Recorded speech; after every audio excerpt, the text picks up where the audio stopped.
First up, we have the Ronaldo records. Stay tuned for the Messi records. CR7 became the joint most capped international footballer with 196 appearances for Portugal. He also became the first male player to score at 5 separate World Cup finals before he moved to South Africa to finish off his career. This was the first World Cup hosted in the Middle East, and host nation Qatar did not step up at all to the occasion. For the first time ever, the hosts of the World Cup would lose their opening game, and they would also then lose the next 2 games, becoming the first host to lose all 3 group games. The World Cup in Qatar also saw the final 32-team World Cup as FIFA moved to a 48-team format in 2026, as well as the first World Cup which took place during winter.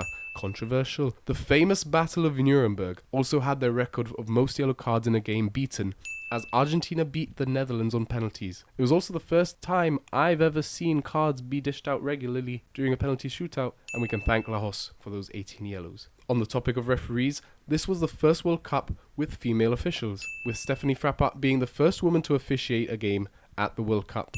Morocco finally destroyed the curse of African teams at a World Cup, becoming the first side from their continent to play in a World Cup semi-final during their ridiculous run in the tournament. On to more player records, Manuel Neuer became the goalkeeper with the most appearances at a World Cup with 19. He held this record for about 2 minutes, as Hugo Lloris achieved his 20th appearance in the final versus Argentina. Mbappe became the player with the most goals in the World Cup final, and only the second player ever to score a hat-trick in the final. Sorry, Jeff Hurst, your record has been taken away from you. Thanks to this hat-trick, the 2022 World Cup became the World Cup with the most for a 32-team World Cup goals. The previous record held by the 98 and 2014 World Cups with 171. The Qatar World Cup, 172. Perfectly beaten. But there would be no goals without passing. Right?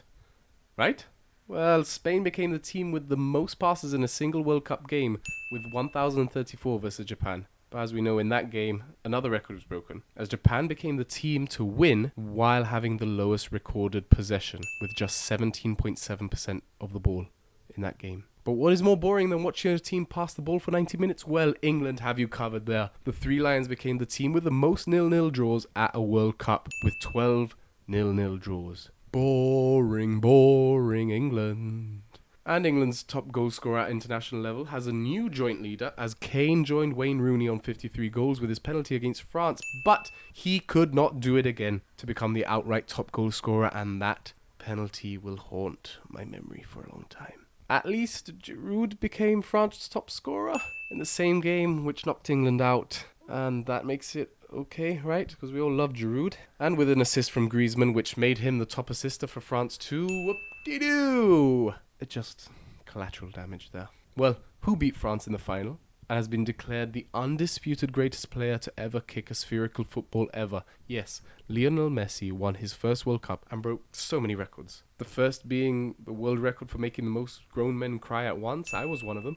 After all the stress, I shed a tear. Well, through his magisterial performances, Messi became the first player in history to win the Player of the Tournament award twice. Similarly to Ronaldo, he became the first male player to assist at 5 separate World Cups. If only he had scored in 2010, he could have also scored in 5 different tournaments as well. He also uniquely became the oldest and youngest player to score an assist in the same game at 18 years and 357 days and 35 years and 172 days. And he is also, keep saying also, the player with the most appearances at a World Cup, with 26, as he beat out Lothar Matthäus for this record as well. His excellence in the tournament also meant that he was the first player ever to score in every round in the tournament, and with his goals in the final, he became the player with the most goal contributions at the World Cup ever. But Mbappe is watching very, very closely. Okay, thank you. Comment, subscribe. Let me know which one was your favorite record and which record I missed. Buy me a coffee in the description. Peace. Click here to watch how the 1930 World Cup was even crazier than the 2022 World Cup. Please.